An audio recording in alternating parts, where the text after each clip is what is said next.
하나님의 말씀 보겠습니다.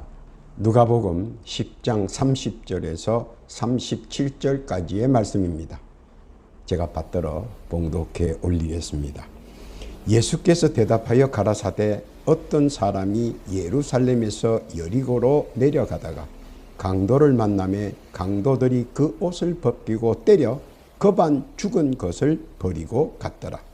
마침 한 제사장이 그 길로 가다가 그를 보고 피하여 지나가고 또 이와 같이 한 레위인도 그곳에 이르러 그를 보고 피하여 지나가되 어떤 사마리아인은 여행하는 중 거기 이르러 그를 보고 불쌍히 여겨 가까이 가서 기름과 포도주를 그 상처에 붓고 싸매고 자기 짐승에 태워 주막으로 데리고 가서 돌보아주고 이튿날 대다리온 둘을 내어 주막 주인에게 주며 가로되 이 사람을 돌보아 주라.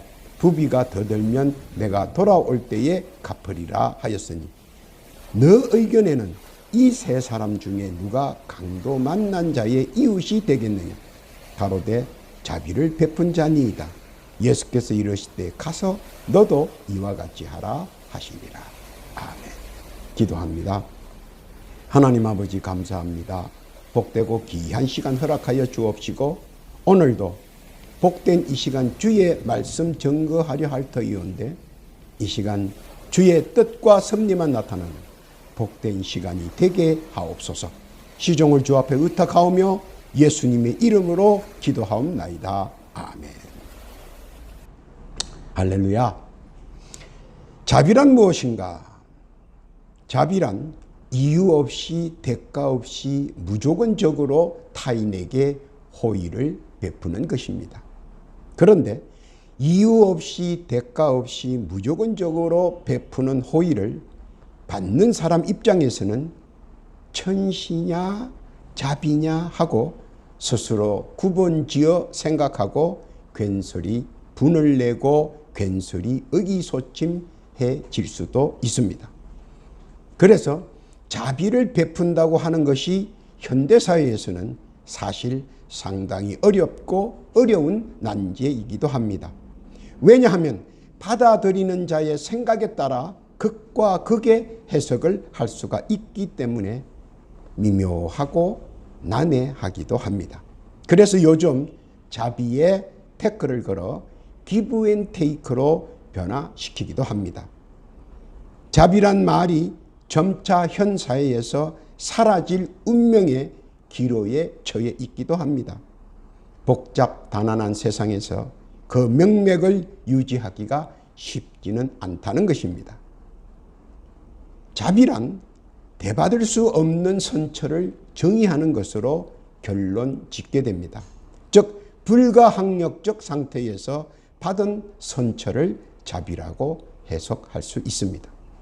장님되었던 사울이 아나니아의 기도로 눈을 뜨게 되었는데 이때 아나니아가 말하기를 주께서 자비를 베풀었다라고 말하는 것을 봅니다.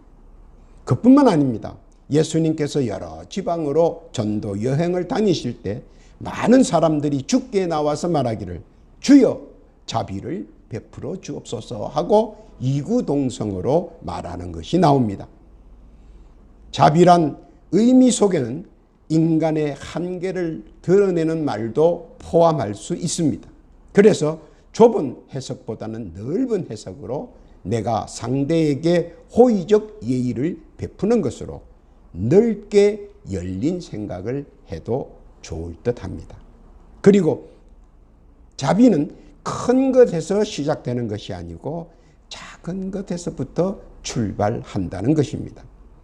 그것이 뭉쳐지고 커져서 나타나는 바람에 자비란 뜻이 넓게 자리를 잡고 또 그 말뜻 속에 함축되어져 있는 여러 가지가 다 자기 유익을 바탕으로 하는 것이 아니고 약간의 불이익과 혹은 손해를 근간으로 하기에 많은 사람들에게 적이 없이 호감이 가게 하는 단어일 수도 있습니다. 그런데 오늘 예수님께서 우리들에게 하시는 말씀 속에 자비를 베풀어라 하는 권면하시는 말씀이 나옵니다.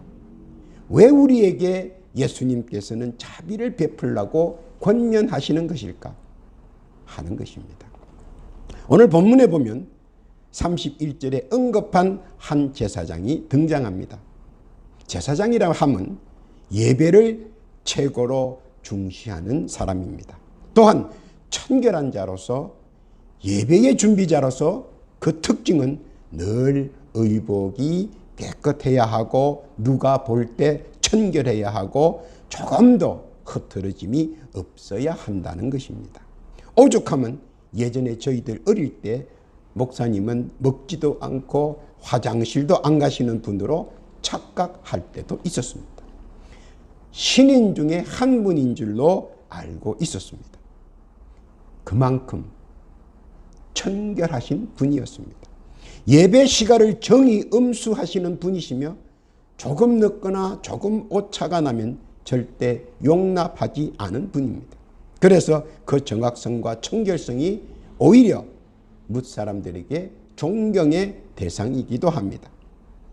그런 분이 예배 시간에 맞춰 길을 가던 도중에 강도를 만난 피투성인 사람을 보게 됩니다. 사실 갈등이 많았을 것입니다. 구조하자니 예배 시간이 늦겠고 또 피투성인 사람을 직접 가서 어떻게 해보려고 하니까 자신의 몰골이 엉클어져 말이 아닐 것 같고 또 예배의 집전자가 늦으면 그 또한 여러 문제와 구설수에 오르게 됩니다. 그러니 이러지도 못하고 저러지도 못합니다. 그러나 그는 예배의 집전자로서 예배를 최우선 순위에 두고 할 수 없이 강도 만난 사람에게 응급처치를 적당히 해주고 그리고 예배 시간을 맞추기 위하여 황급히 자리를 떠납니다. 물론 가면서 내내 마음은 불편했습니다. 그러나 그는 예배의 중시자로서 하등 나무랄 것은 없습니다. 예수님도 그 제사장을 비난한 적은 없습니다. 단지 예를 들어 말씀하시는 가운데 등장하는 인물일 뿐입니다. 깨닫기를 바랍니다. 두 번째로 본문 32절에 보면 한 레위인이 등장합니다. 그 또한 교회의 중직자로서 또 세상 일을 하는 사람으로서 예배 시간을 맞추기 위하여 바쁜 걸음으로 교회에 갑니다. 그 역시 예배의 도우미로서 시간과 외모에 신경을 써야 합니다.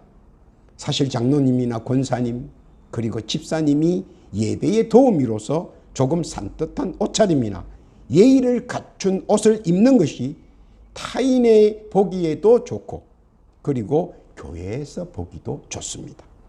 그리고 그것은 교회의 중직자로서 당연하다고 생각합니다.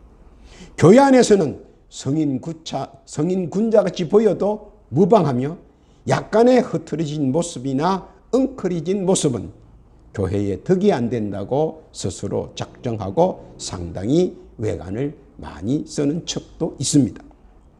사실 그것이 교회 중직자의 덕목 중 하나일 수도 있습니다. 화려한 사치보다 수수한 사치와 멋은 오히려 교회에 신선함을 제공할 수도 있습니다. 시간에 맞춰 황급히 서둘러 가는 교회길에 강도 만나 피투성이가 되어 쓰러져 있는 사람을 봤습니다. 사실 이럴 때가 제일 난감합니다. 이러지도 못하고 저러지도 못하는 딜레마의 시간이기 때문입니다. 그래서 그도 강도 만난 사람을 응급처치만 도와주고 황급히 예배 시간을 맞추기 위해 총총 걸음으로 떠나갑니다. 외부적 사항으로 인해 자기의 주 목적이 어긋나서는 안 된다는 것입니다. 물론 예수님께서 이를 비난하거나 나무란 적은 없습니다. 이 역시 하나의 등장인물에 불과할 뿐입니다. 깨닫기를 바랍니다. 세 번째 본문 34절에 보면 어떤 사마리아인이 나옵니다. 당시의 사마리아인은 다양한 노동의 직업을 가질 수 있고 또 일거리를 찾아 어디라도 갈 수 있는 사람들입니다. 허드렛 일과 노동일을 하기 위하여 여기저기 옮겨다니며 사실은 넉넉지 못한 생활을 하는 사람들입니다. 특히 본문에 나오는 그는 마부인 것 같습니다. 그리고 가족들을 위하여 한 푼 두 푼 모으며 일이 마무리되어 집에 갈 날을 손꼽아 기다리는 사람들입니다. 보고 싶은 가족, 그리고 그리운 부모 형제, 늘 그려보는 고향 땅, 가족들을 위하여 타향살이에서 한 푼 두 푼 모아서 때가 되면 고향으로 돌아가 오손도손 가족들과 행복한 생활과 먹거리를 위해 열심히 타향해서 일을 하는 보통 사람들입니다. 그럼에도 잊지 않고 늘 성전 밖에서 하나님께 감사와 찬송과 찬양을 드리는 척박하고 순박한 계층이기도 했습니다. 또한 강도 만난 사람에게 자기 가족을 위하여 악착같이 모은 돈, 가족을 위해 사용하기 위하여 열심히 모아두었던 돈 전부를 자기보다 불우한 이웃을 위해 허비할 수 있고 헌신할 수 있다는 착하고 착한 선한 사람들입니다. 자기 가족을 부양하기 위하여 타향살이에서 고생 끝에 악착같이 모은 돈을 강도 만난 사람을 위해 사용할 수 있는 최고의 자비심을 가진 선한 사람이기도 합니다. 예수님께서 언급한 이 사람은 예배를 드리고 싶어도 하나님 앞에 누추한 자신의 모습에 용기가 없어 망설이며 주저하는 겸손한 사람입니다. 모든 것에 그저 하나님께서 만들어주신 일이라고 늘상 감사하는 소박한 사람들입니다.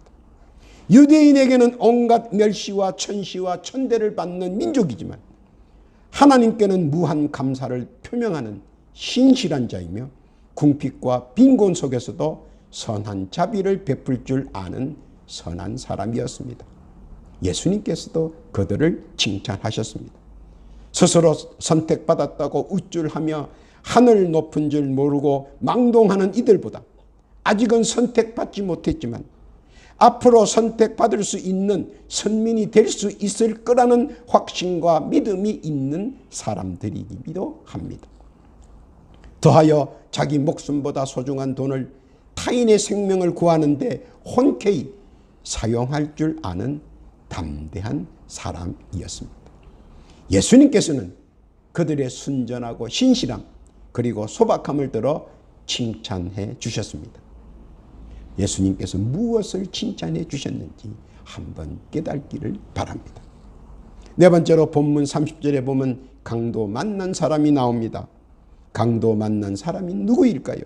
왜 강도를 만났을까요? 우리가 두 가지로 추려해 볼 수 있습니다. 첫 번째는 지혜롭지 못했다 하는 것입니다. 도둑은 몰래 훔쳐가지만 강도는 무리를 지어 살상을 하며 남의 물건을 강탈하는 사람들입니다. 그런데 그것을 인지하지 못해 우둔했다는 것입니다. 강도는 아무나 강도짓을 하는 것이 아니라 강도 당할 사람을 선정하고 탐문하고 그리고 계획을 짜고 강도짓을 행합니다. 그런데 그 사람은 강도 앞에서 순순히 자기 것을 내놓지 못했습니다. 물론 돈보다 생명이 귀한 것인데 그것을 잠시 망각했다는 것입니다. 그리고 우둔했다는 것입니다. 순순히 내놓지 않으면 당연히 폭력이 행사되는 것이며 강도들에게 안 빼앗기기 위하여 자신이 할 수 있는 일이라고는 없습니다. 그런데도 불구하고 안 뺏기려고 우둔하게 안간 힘을 쓰자 결국은 강도들에게 죽도록 얻어맞고 거의 죽음 직전까지 갔다는 것입니다. 물론 안타깝고 원통하고 분통이 터질 일이지만 형편과 상황과 처지가 위태하니 순순히 주는 것이 맞고 주는 것보다는 더 나은데 순간 착각하여 거의 죽도록 얻어맞아 실신하여 버려졌으니 참 아둔하고 의의 없는 일을 당해버린 것입니다. 세상사라는 것이 어쩔 수 없는 상황이 누구에게라도 한두 번 불현듯 찾아올 수는 있는 것입니다. 또 반대로 뜻밖에도 생각지 않았던 횡재도 한두 번은 굴러 들어오듯이 말입니다. 그럴 때 지혜로웠다면 강도가 요구하는 것 순순히 주고 건강한 몸으로 다음을 기약하는 편이 더 나을 수 있다는 판단이 재빠르게 머리를 스쳐야 하는데 결국 미련하여 육신의 괴로움을 당하고 맙니다. 처지와 환경과 상황을 재빨리 깨닫는 지혜로움이 있어야 하는데 말입니다. 오늘 예수님께서 왜 강도 만난 사람을 언급하는지 깨닫기를 바랍니다. 두 번째로 우둔한 것은 그는 신실했고 정의 구현을 위해 용감했다 하는 것입니다. 상황을 볼 때 강도들이 그를 목표로 하고 강도짓을 한 것은 아닙니다. 다만 그는 그 무리의 동행일 뿐입니다. 그럼에도 불구하고 강도들의 집중적인 모든 것에 표적이 된 것은 아마도 정의 구현이라는 입장에서 행한 행동의 발로였을 것 같습니다. 중과부적으로 또 노련한 싸움꾼들인 강도들에게 당할 수밖에 없습니다.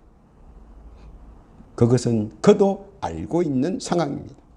누구 하나 편들어 주는 일 없고 누구 하나 도와주는 일 없어도 또 수적 열쇠와 힘의 열쇠로 인하여 거의 죽게 될 정도로 얻자마자 실신 상태에서 강도들의 노개가 풀어졌고 이로 인하여 시간이 지체되어 그들도 황급히 자리를 떠나야 했습니다. 왜냐하면 또 다음 행렬이 올까 두려웠기 때문입니다. 강도들은 시간적 촉박으로 인하여 다른 이에게는 육체적 피해가 없이 강도들도 황급히 자리를 떠나버렸습니다. 사회의 정의 구현을 위하여 용감은 했으나 모두들 혼비백산하여 강도는 강도대로 출행낭을 놓고 강도당한 사람들은 놀라서 꽁지 빠지게 반대로 도망갔습니다. 결국 사마리아인 혼자 실신 상태로 덩그렇게 남겨지게 되었습니다. 아무리 피 흘려 쓰러져 있는 그에게 신경 쓰지도 않습니다.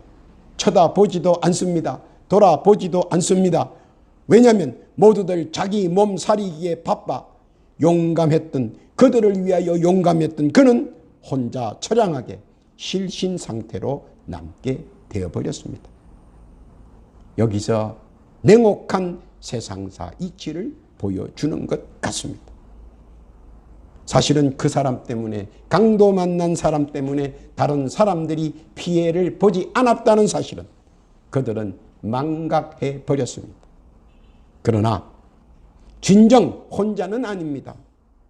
하늘이 그 사실을 보았고 땅이 그 사실을 보았고 그리고 하나님께서 주시하고 계시다는 것입니다. 하늘의 정의가 분명히 도래할 것입니다. 그 또한 선한 사마리아인으로 인하여 건강을 회복할 수 있었고 더하여 어느 정도 부를 축적할 수도 있게 되었습니다. 결국 다수의 설왕설래하는 오합지졸보다 진정한 한 사람의 자비가 모든 일을 도모한다는 평범한 진리가 나타나는 날이었다 하는 것입니다. 선한 사마리아인과 또 정의 구현을 위한 선한 사마리아인 그 모두에게 우리가 뜻한 바, 생각한 바 그리고 주께서 말씀하신 바가 있다는 것입니다. 깨닫기를 바랍니다.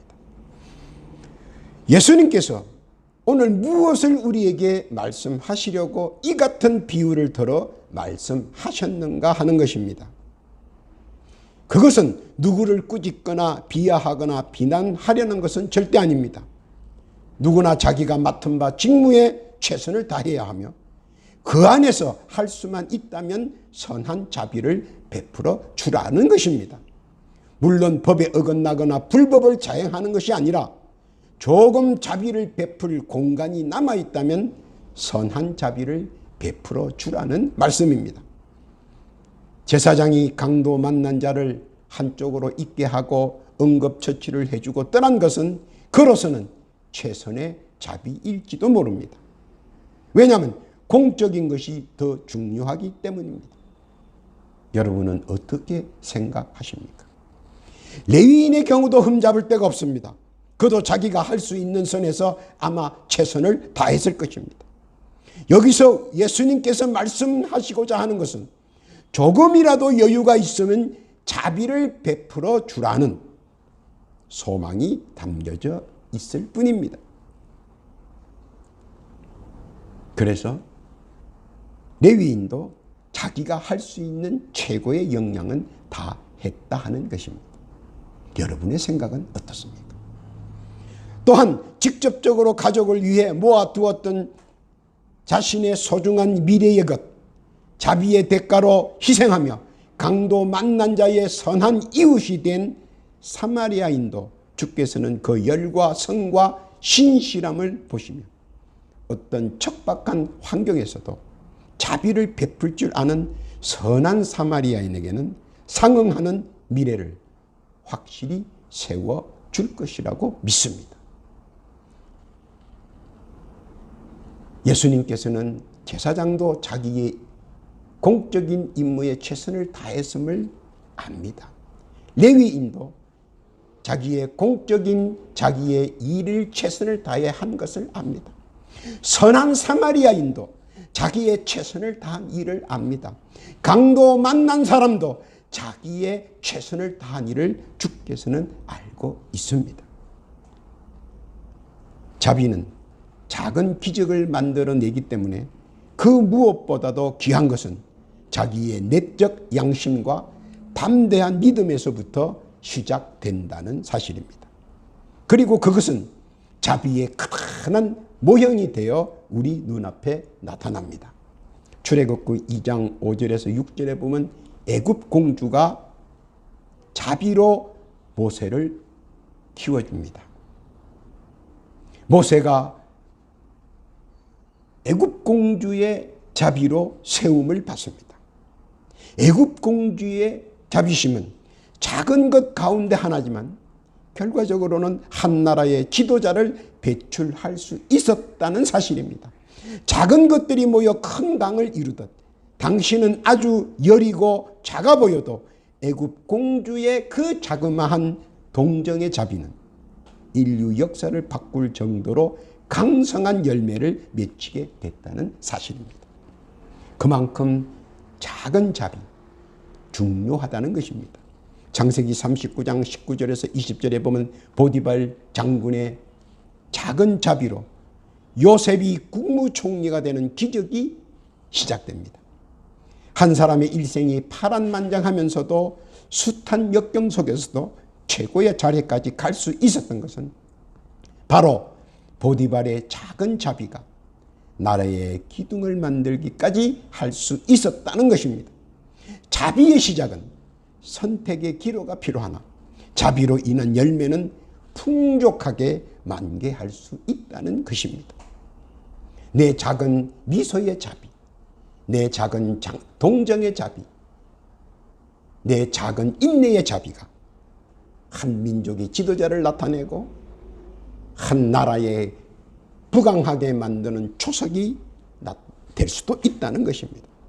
요한복음 6장 8절에서 13절에 나타난 오병이어의 자비, 작은 아이의 조그마한 자비가 모체로 시작하여 그것이 상상할 수 없는 기적으로 변화되어 5,000명이 먹고도 남은 것이 12광주리가 되었다고 요한복음 6장 8절과 13절에 기록되어 있습니다.